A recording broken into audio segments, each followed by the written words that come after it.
The accumulation of precious metals, silver and gold, is, of course, a lifelong obsession for a lot of us, and it's something that preserves the wealth and preserves the buying power. So my argument to you today is that the price that we pay for things right now is really very immaterial for the future. It's one of the reasons why I bought a second of these incredible kilo completer coins. So let's have a good chat about why the price of silver and gold really doesn't matter at all.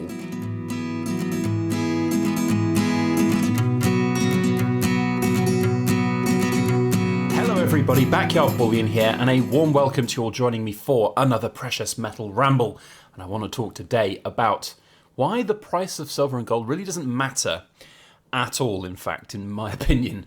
I do want to really emphasize that this is an opinion video. It's not financial advice or in any way telling you what you should or should not do with your money and your precious metals.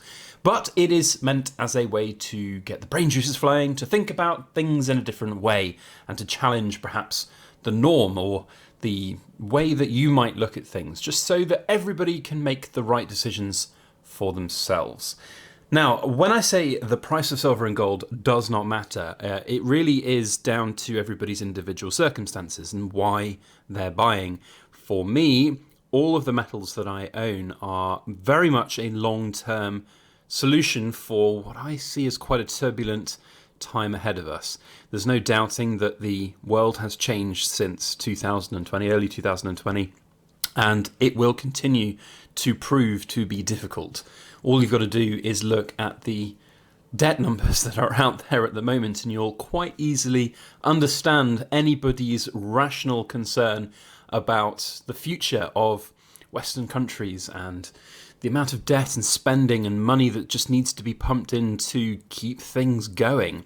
And that's going to have one single impact on these things here: the pounds, the dollars, the yen, the euros, whatever currency it is that your home country is in. It is inevitable that these things will devalue over time or inflate in their sort of monetary terms value. In fact, inflation, we all know, is a big hot topic at the moment, and it's something that is going to play a factor going forwards.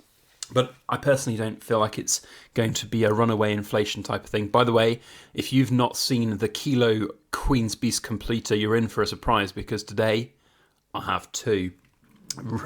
Really love this coin so much that I bought a second, and two of them side by side is just incredible. But continuing to buy precious metals for me is an important way to preserve that money, to protect that money going forwards. And why the spot price does not matter is because the long term is what takes precedent here. We are looking at 10, 15, 20 years time, and nobody knows where things will be in that time.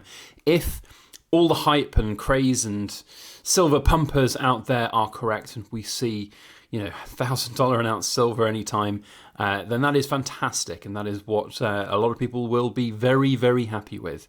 But for me, even if silver just keeps up with inflation over that time period, and I'm able to cash out at the other end with the same kind of money that I put in terms of value, then that's very good for me, and that's all that I hope for, aside from a fact, of course, that these things are absolutely incredible and glorious and just very pretty to look at. For me, it does not matter if the silver price is low right now or high right now. Obviously, for some people, the lower it is right now, the better, because you'd be buying more. For me, I'm not buying a vast amount of silver at the moment. Yes, I've just bought another one of these Kilo Completer coins, but ultimately it's about the long-term preservation of wealth. And if I'm buying right now at a certain price, I'm not going to be selling it until I either need it and would want to have the cash coming in down the line to do something with, whether it's, renovating a house or buying a new house, or, there are plenty of multitude of reasons why people might want to liquidate their assets at some point in the future. But for me, it's about a diverse portfolio of security and making sure that we are protected as best as we can against the uncertain times ahead. Now, in terms of the short term, where does that leave us for purchasing? I've always said a lot of times that if you are looking to buy your silver and gold, in turbulent times when things go up, when things go down, then you should just go ahead and buy and not live with those regrets of actually waiting and looking at the tickers, looking at the spot price numbers on the dealers' websites. Just go ahead and buy. If that's the right time for you, then you should do it. That is what I have always said.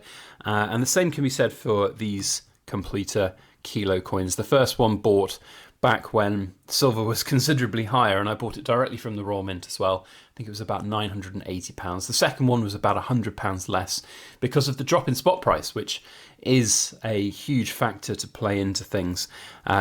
One thing that is interesting, that these are £500 coins. And that is a huge denomination when you consider that even just the 1 ounce gold is a £100 coin, which costs, about £1,300, £1,400 right now. That 1 to 13 ratio is pretty large.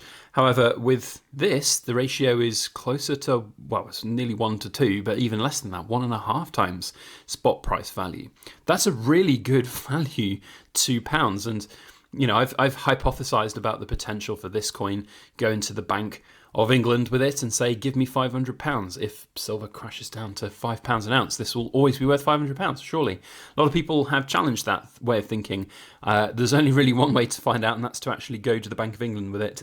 It's not something I'm going to do anytime soon, and I would imagine it's also quite difficult and or impossible. So we'll just have to hypothesize on that and keep it as an interesting thought experiment. But what it does say to me is that these things do preserve the power of buying. They preserve the money over time.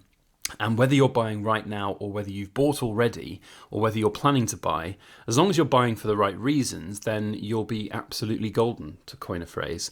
Now, where people often fall shy of precious metal purchases and ownership and losing out on their cash is the flipping side of things, or the short-term investment side of things. So basically buying such that you would then want to sell very quickly and make a profit or take a profit. Or perhaps you are on the hype train and you've bought quite a lot of metals recently, hearing all of these wonderful things on YouTube or Reddit about the mass amount of profit that's to be made anytime soon, and it doesn't happen, and then you sell. So you only ever lose money on precious metals if you sell it for less than you buy it, and that's only if you sell it. That's the most important thing to remember.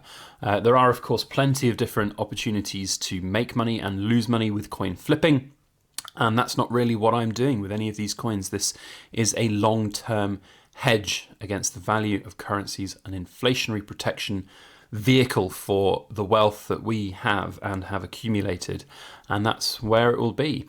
Now, in terms of the short term, anybody's guess is anybody's guess, and if you want to sit there and wait for the next kind of movement in metal prices before buying, then by all means go ahead. But I have never really done that. It's obviously really quite, it's hard when you buy a big piece of metal like the Queen's Piece here, and you think, oh well, if I waited, then I could have got them both for £880 instead of one for £980. Don't live with those regrets. It's not something that I would say is healthy. If you've made the decision to buy something, then go and buy it. I've always said that if you have decided to buy something at a certain price point, then there's probably somebody else in the world that would be looking to buy that same thing as well. But always buy with caution, because these things obviously are going to be difficult to sell. Silver and gold is not necessarily difficult to sell as well. That's another thing I just want to touch on. If you do look to sell things, they are not difficult to sell. It's just about the kind of price that you're going to get from them at the other end. And some people get burnt quite a lot when they take stuff to a coin shop or a dealer, and the dealer gives them spot price or just less than spot price. For these kind of coins, you're going to be looking at second-hand markets. You're going to be looking at individual sales of these items on your own back, and that's how you make the most money out of precious metals, and it's definitely something to think about and factor in. So the price of these things does not really matter. If you are in it for the long haul, then make sure that you're buying for the right reasons, and you will be absolutely fine in that long run. You will be looking at these as a long-term purchase, as something that will hold for a very long time. I'd love to know your thoughts and opinions on this subject. It has been a good week in silver last week, and it'd be very interesting to see where things are in the next couple of weeks of precious metal movements. And if you have any insights or anything that you'd like to share with us, then please feel free to do so down in that comment section.